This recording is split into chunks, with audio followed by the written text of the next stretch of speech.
ومنها الضرب بغير حق وأخذ الرشوة أو إعطاؤها وإحراق الحيوان إلا إذا أدى وتعين طريقا في الدفع. ومنها, dan diantaranya yaitu maksiat tangan, ad-darbu bighairi haqqin, memukul tanpa ada hak, kebenaran. Tangan digunakan untuk memukul orang tanpa ada alasan yang benar, maka itu termasuk maksiat tangan. Kalau memukul dengan tangan karena hak, yaitu dibenarkan oleh agama, maka hukumnya boleh. Contohnya, memukul anak untuk mendidik ketika ia sudah berusia 10 tahun tetapi tidak sholat. Karena di dalam hadis Rasulullah sallallahu alaihi wasallam bersabda, "Muru auladakum bis salati li sab'in wadribuhum 'alaiha li 'ashrin wa farriqu bainahum fil madaji'." Yang artinya, perintahkan anak-anak kalian untuk sholat ketika berusia 7 tahun. Itu hanya sekedar perintah, tidak boleh main tangan. Wadribuhum 'alaiha li 'ashrin, dan pukul mereka agar sholat ketika berusia 10 tahun. Kenapa? Karena usia 10 tahun itu madhinnatul bulugh, ada dugaan kuat dia sudah balik, sehingga tidak cukup hanya sekedar perintah, tetapi kita boleh memukulnya. Namun pukulan yang dimaksud adalah darbu ta'dibin, la darbu ta'dzibin, pukulan mendidik, bukan pukulan menyiksa. Pukulan mendidik itu adalah darbun ghairu mubarrihin, pukulan yang tidak sampai menciderainya, hanya sekedar menakut-nakutinya saja. Tapi kalau pukulan itu sampai membuat kulitnya luka, atau sampai membuat lebam, atau bahkan keseleo dan patah, itu tidak dibenarkan dalam agama kita. Memukul di sini tujuannya untuk mendidik, supaya si anak melakukan hal-hal yang baik dari sejak usia dini hingga nanti terbiasa ketika sudah dewasa. Bukan mengazab atau menganiayanya. Itu adalah salat dan qiyas kewajiban-kewajiban lain seperti puasa dan lain-lainnya. Itu memukul karena hak, enggak apa-apa, enggak berdosa, malah dapat pahala jika kita niatnya mendidik karena menjalankan hukum agama.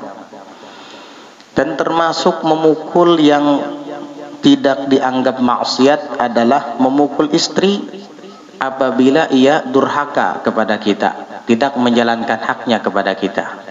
Tetapi itu juga ada adab-adabnya.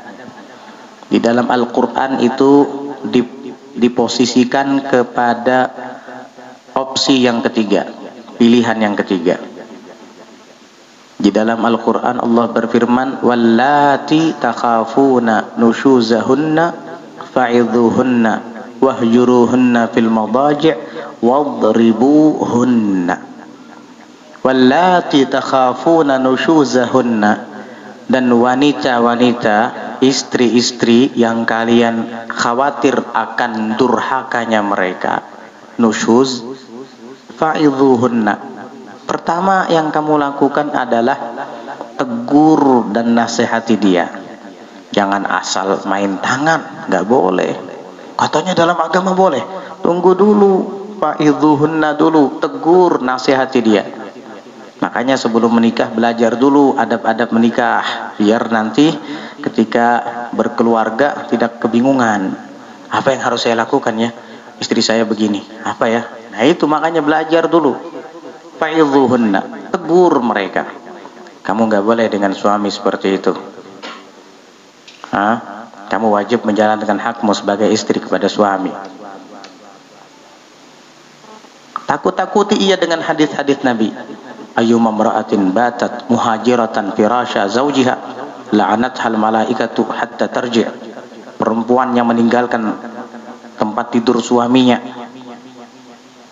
bermalam meninggalkan tempat tidur suaminya, tidak mau tidur bareng suaminya, dia akan dilaknat malaikat sampai kembali ke rumah. Begitu. Kamu jangan tinggalkan lagi saya, kamu jangan minggat lagi dari rumah. Begitu. Karena malaikat melaknat kamu sampai kamu kembali. Jika ternyata istri tersebut mendurhakai suaminya. Kalau tidak mempan, dikasih nasihat, wahjuruhunna fil madaji'. Jangan gauli dia, tinggalkan, biarkan dia tidur sendirian. Dikasih pelajaran. Nggak mempan juga, wadribuhunna, dan pukullah mereka. Allah yang memerintah. Tetapi sekali lagi, pukulan yang dimaksud adalah darba ta'dibin, la darba ta'dzibin. Pukulan untuk mendidik, bukan untuk menganiaya. Dan pukulan mendidik ini sifatnya adalah darban ghaira mubarrihin, pukulan yang tidak sampai menciderainya. Sama seperti yang dirincikan kepada anak tersebut. Artinya rinciannya sama saja ketika mendidik anak dengan ketika mendidik istri. Itu enggak apa-apa. Tetapi disebutkan dalam sirah, Rasulullah SAW tidak pernah memakai cara yang ketiga. Kendati pun itu dibolehkan dalam agama. Nabi ketika menegur istrinya hanya dengan teguran atau meninggalkannya di tempat tidurnya, itu saja. Adapun yang ketiga, beliau tidak pernah praktek. Memang istri beliau penurut semua rata-rata, makanya tidak perlu praktek yang ketiga, yaitu memukulnya. Nabi tidak pernah melakukan itu walaupun diperbolehkan dalam agama dengan syarat-syaratnya tadi. Wa akhdhur rishwati, dan mengambil harta sogokan. Itu juga termasuk maksiat tangan. Apa sih rishwah itu? Wa huwa ma yu'tihi shakhsu li hakimin aw ghairihi liyahkuma lahu aw yahmilahu ala ma yuridu aw yahmilahu ala ma yurid. Rishwah itu adalah harta yang diberikan oleh seseorang kepada hakim, kepada jaksa, aw ghairihi, atau selainnya, selain jaksa, siapa saja itu. Kenapa tujuannya? Liyahkuma lahu, agar jaksa memutuskan hukuman yang terbaik untuknya. Pak jaksa, saya kasih kamu uang sekian miliar, tapi kamu harus menangkan saya dalam persidangan. Siap, kata jaksanya. Tidak ada yang tahu, tidak ada yang melihat. Tetapi Allah Subhanahu wa ta'ala maha tahu dan maha melihat. Raqib dan Atid sudah mencatat. Au yahmilahu ala ma yurid, atau membawanya sesuai dengan keinginannya. Ini biasanya berlaku kepada selain hakim, kepada para pencalon-pencalon pemimpin misalnya. Kalian kalau memilih saya, nih uang, pilih saya. Nih uang. Sama, itu rishwah juga. Siapa yang berdosa? Yang mengambilnya itu berdosa. Yang mengambil, yang menerima sogokan tadi, baik si hakim tadi, supaya memutuskan sesuai dengan yang dikehendaki oleh si penyuap, ataupun orang yang disuruh oleh si penyuap memilih dirinya tadi. Maka mereka yang menerima dengan tangannya itu maksiat. Maksiat tangan dapat, dosa sogok menyogok dapat. Terus apalagi au i'ta'uha, atau memberikannya, menyerahkannya. Itu memberikan uang tersebut kepada orang yang akan dikehendakinya itu. Artinya yang menjulungi sogokan dapat dosa, yang menerima juga demikian. Dosa tangan dapat, dosa sogok menyogoknya dapat.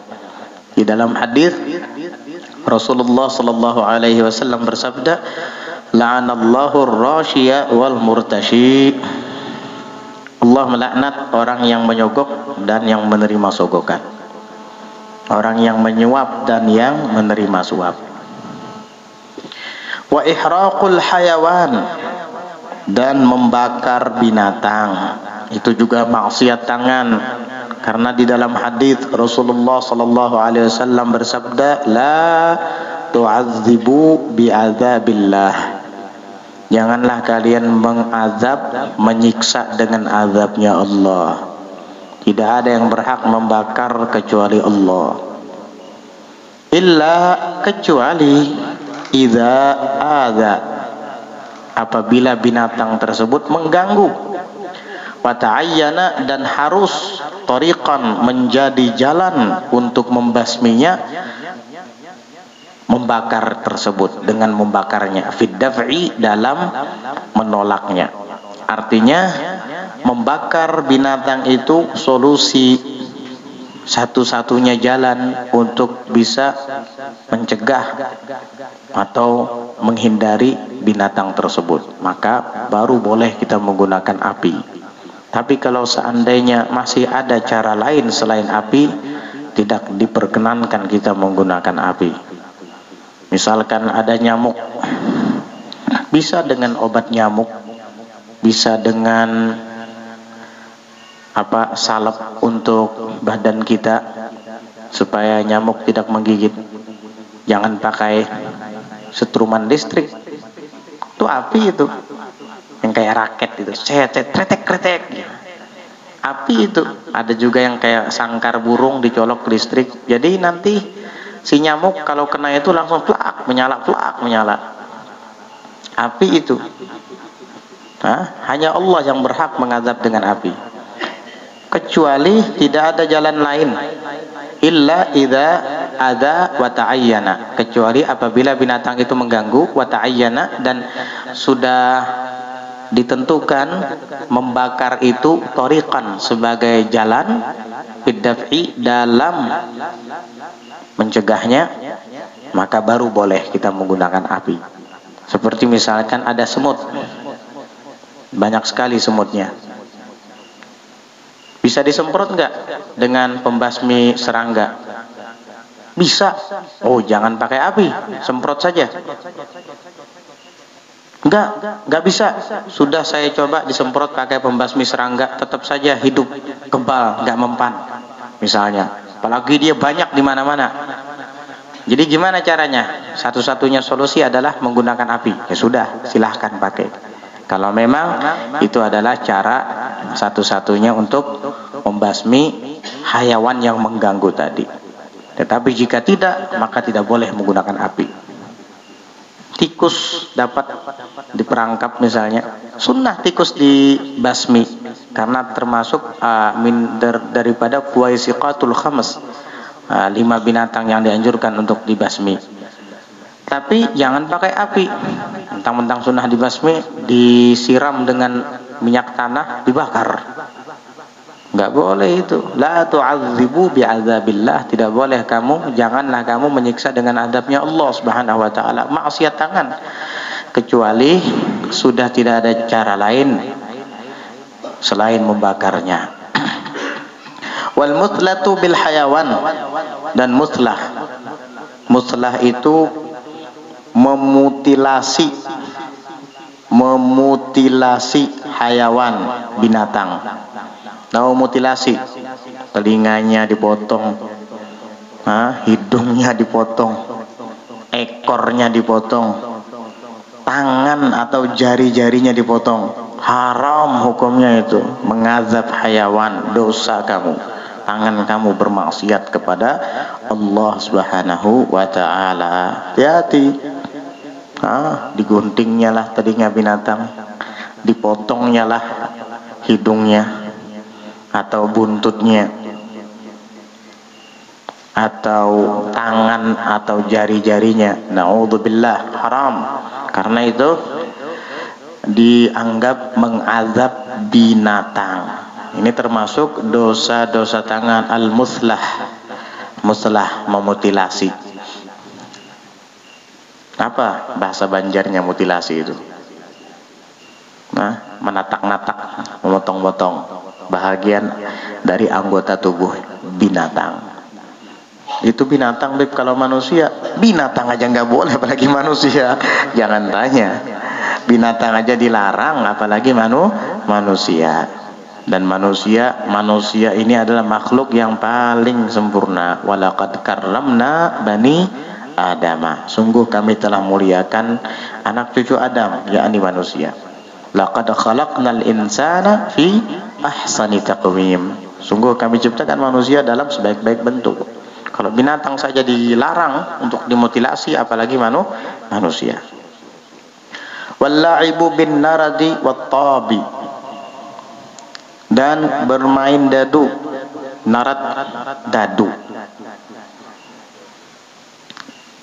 Tahu dadu kan? Ada sejenis kayu apa tuh, persegi, apa namanya itu? Baloknya, balok yang itu, yang 1, 2, 4, 6, apa 1, 3, 4, 6, 1, 2, 3, 4, 6, enggak tahu dah, gitulah. 6 sisi ya. 6 sisi apa 4 sisi?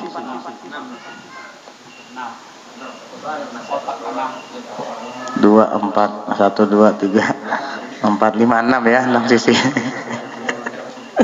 Nah itu main dadu. Tak diguncang. Sebahagian ada yang mengartikan narat di sini adalah huwa dzu hufarin katsiratin fil khashbah aw fil ardi. Adalah sesuatu yang dilubangi, kayu yang dilubangi dan banyak lubang-lubangnya, atau tanah yang dilubangi dan banyak lubang-lubangnya. Kemudian ditaruh di sana biji-bijian kecil-kecil. Congklak kata orang ya. Apa bahasa Banjarnya itu?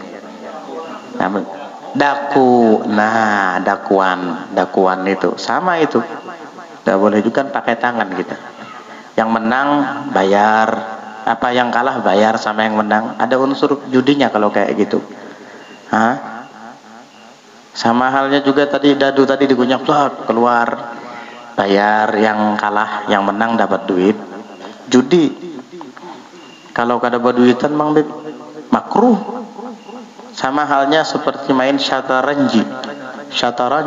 Syataranji itu apa artinya? Catur. Skakmat, sah. Nah itu makruh itu. Tapi kalau pakai duit haram, jadi judi. Jadi nggak ada yang bagusnya. Mun kada haram makruh. Sayyidina Ali bin Abi Thalib pernah melewati orang yang sedang bermain catur. Kata Sayyidina Ali bin Abi Thalib, "Ma li hadhihi tamathil allati antum akifuna 'alaiha." Patung-patung berhala apa yang kalian sedang iktikaf di hadapannya? Patung kuda, ya, patung ratu, patung menteri, macam-macam. Ma hadhihi tamathil allati antum akifuna 'alaiha. Berhala-berhala apa nih? Kok kalian duduk iktikaf menghadapinya? Dihadapi patung-patung berhala, kuda. Sebahagian ada yang mengatakan juga tidak ada permainan yang paling bohong selain bermain catur. Mati. Katanya bunuh yang ini, padahal dia tidak membunuh. Mati yang ini, padahal nggak ada yang mati di situ. Mana yang mati? Nggak ada yang mati. Orang berhala itu, patung-patung. Nah ini makruh kalau tidak pakai uang. Kalau pakai uang haram, jadinya judi. Jadi narat, wattab, dan tob. Tob itu apa? Tob wa huwa akhsyabun katsiratun arba'atun fa aktsar. Kayu-kayu yang banyak, kadang 4 atau lebih. Tuluha wa arduha ala qadril asabi'. Panjangnya dan lebarnya ya beberapa jari lah. Beberapa jari. Wayungkashu janibaha, dan dua sisinya depan dan belakang itu diukir. Waturma alal ardi, dan dilemparkan ke tanah begini. Apa ya kira-kira itu? Domino itu. Tapi dulu pakai kayu, sekarang sudah zamannya sudah maju, jadi pakai kertas. Domino, atau satunya lagi apa? Yang kayak gitu. Apa? Remi. Nah iya, sama itu. Jangan main-main kayak gitu. Kalau tidak pakai uang makruh, kalau pakai uang haram, maksiat tangan itu. Wa kullu ma fihi qimarun, dan setiap yang di situ ada unsur perjudiannya, haram hukumnya. Dadu, dakuan, domino, remi, jangan main-main kayak gitu dah. Catur tadi juga. Hatta la'abus sibyani bil juzi wal ki'awi. Hatta sekalipun permainan anak kecil dengan juz. Juz itu kacang. Kacang dijadikan taruhan. Bisa? Bisa. Berapa nah isinya, berapa nah? 3, 2, trak dibuka. Sekalinya 3, ini menang bayar kan. Itu mainan anak kecil dengan juz, bil juzi, dengan kacang tanah. Juz itu kacang tanah. Kan tidak ketahuan isinya, kecuali kalau sudah dibuka. Ada lagi yang mirip kayak gitu di daerah kita, tebak-tebakan manggis. Sama itu. Itu orang tua. Kalau versi anak-anak main kacang tanah, kalau versi orang tua main manggis. Berapa nah? Nah, duit nah 5.000. Nah, 5.000 juga. Berapa nah? Bintangnya sudah. Ya kalau disisil itu dihilangkan, jadi kan ketahuan. Sebab biasanya seberapa banyaknya bintang, segitu juga isinya kan. Bintang yang ada di tangkainya itu. Nah, itu sama, itu judi juga itu. Jangan seperti itu. Taruhan namanya. Wal ki'abi, dan ki'ab. Ki'ab itu jamak dari ka'bun. Ka'ab itu mata kaki. Nggak tahu, ini mungkin permainan di daerah Arab sana. Jadi katanya ki'ab itu adalah mata kaki kambing, tulang. Mata kaki kambing atau tulang.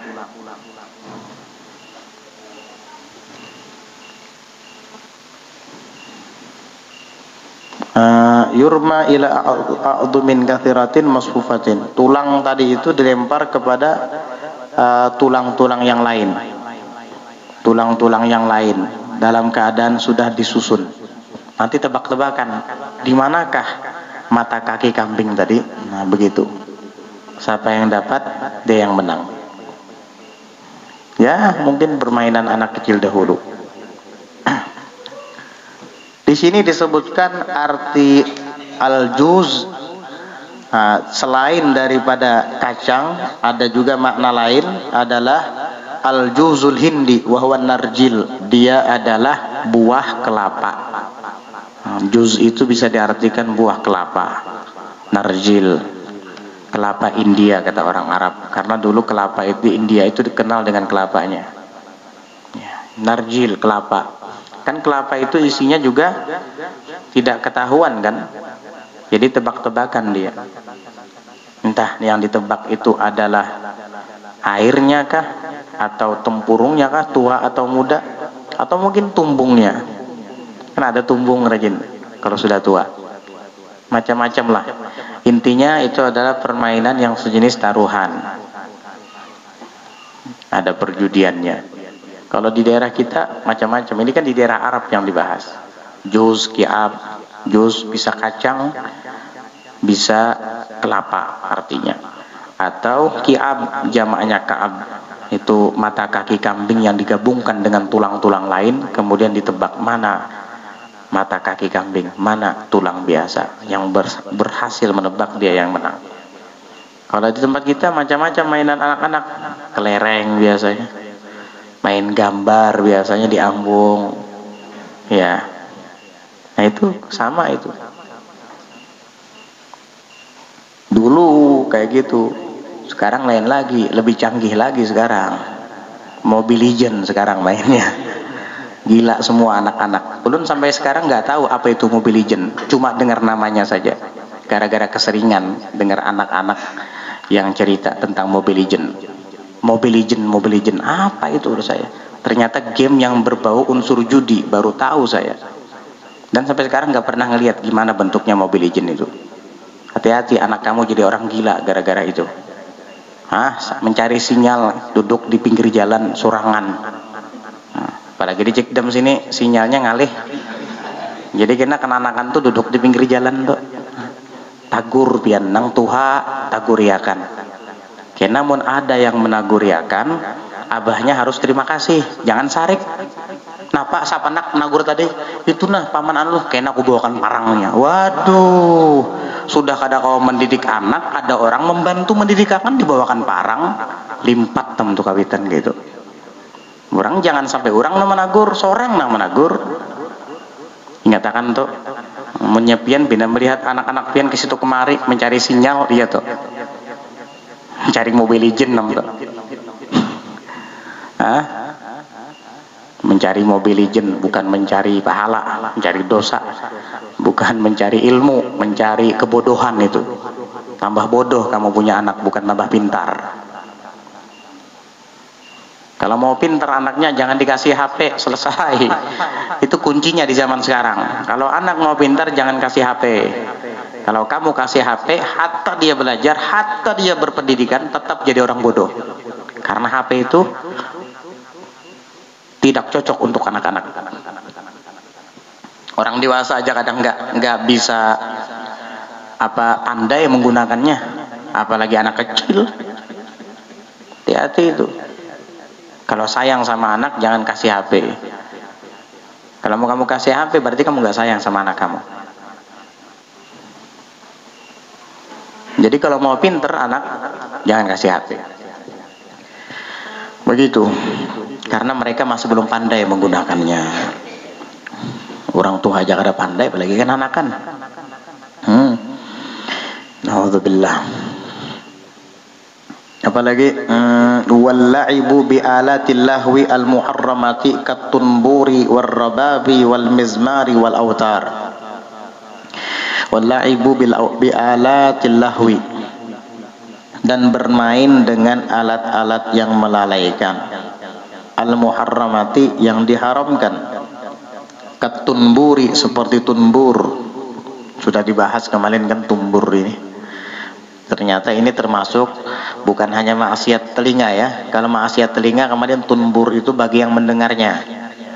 Tapi bagi orang yang memetiknya itu maksiat tangan. Apa sih tunbur itu? Tumbur. Nah, bahasa Banjarnya ribut ya tumbur. Kalau tumbur bahasa Arab di sini adalah wa huwa alatun lahu witrani wa tahtahu udun katabli. Dia adalah alat yang memiliki dua senar dan di bawahnya ada kayu seperti gendang. Jadi bawahnya nih cekung kayak gendang, di atasnya ada dua senar dipetik begini. Apa tuh? Kecapi ya? Ya, sejenis kecapi. Tumbur. Haram itu. Alatul muharramah, alatul lahwi al muharramah. Warrababi dan rabab. Rabab itu apa? Rabab itu alatun lahu wa huwa alatun lahu khaytun wahidun min sya'irin. Bukan min sya'rin. Wa huwa alatun lahu khaytun wahidun min sya'rin. Dia adalah alat yang memiliki satu benang dari rambut. Mungkin ya sejenis dari benang atau rambut lah.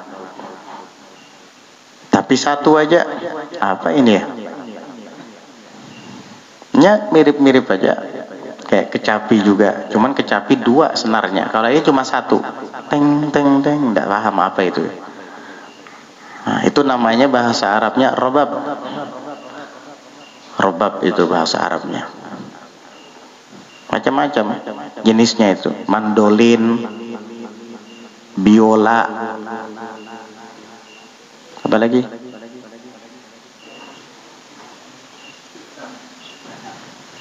Hah? Gitar juga masuk itu. Nanti ada dibahas gitar. Apalagi wal mizmaru dan wal mizmari dan seperti mizmar. Kemarin sudah dibahas, ada mizmar, ada yara. Kalau mizmar itu seruling Mesir atau seruling Irak.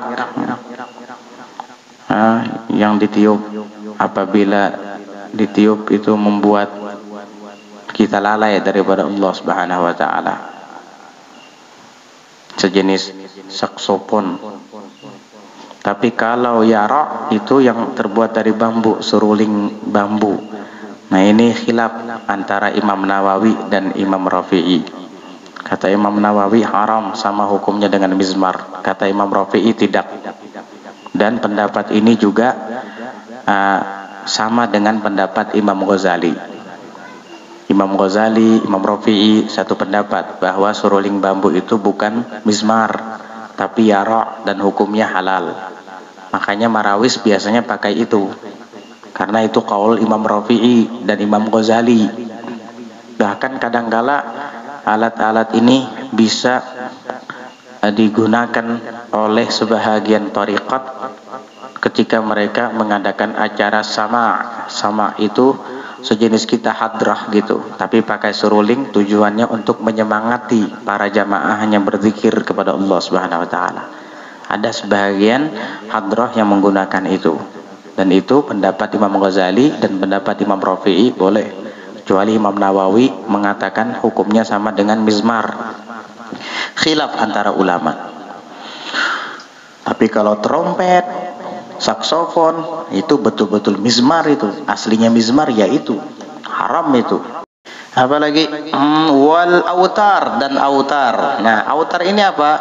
Wahwa khuyutun katsiratun khamsatun fa aktsar fil udi. Adalah tali senar yang banyak, kadang 5 sampai lebih daripada 5, 6 dan lebih bahkan. Dan itu ada di kayu.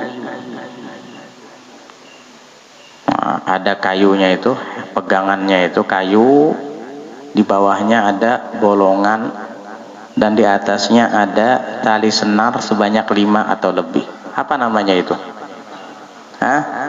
Gitar. Bahasa Arabnya autar, sama tarnya. Ya, sama ya, tarnya bareng sama gitar. Bahasa Arabnya autar. Kurang lebih lah, tarnya sama. Haram itu. Masih suka main gitar? Maksiat kamu. Maksiat tangan. Walamsul ajnabiyati amdan bighairi hailin. Udah jam 8 ya. Subhanallah. Ini ulun ada rapat di masjid ini sebentar lagi nih. Udah, mungkin sampai di sini aja dulu. Insyaallah kita lanjutkan malam Jumat depan. Mengenai menyentuh tangan perempuan yang bukan mahram, itu hukumnya haram, termasuk maksiat tangan, apapun alasannya. Insyaallah nanti kita bahas. Gak ada istilah halal bersentuhan dengan lelaki yang bukan mahram. Apapun alasannya, mau musafahah, mau apa, mau baiat, nggak ada bersentuhan tangan tanpa alas secara langsung, haram itu. Insyaallah nanti kita akan bahas di pelajaran yang akan datang. Wallahu a'lam bissawab. Al-Fatihah bil qabul wa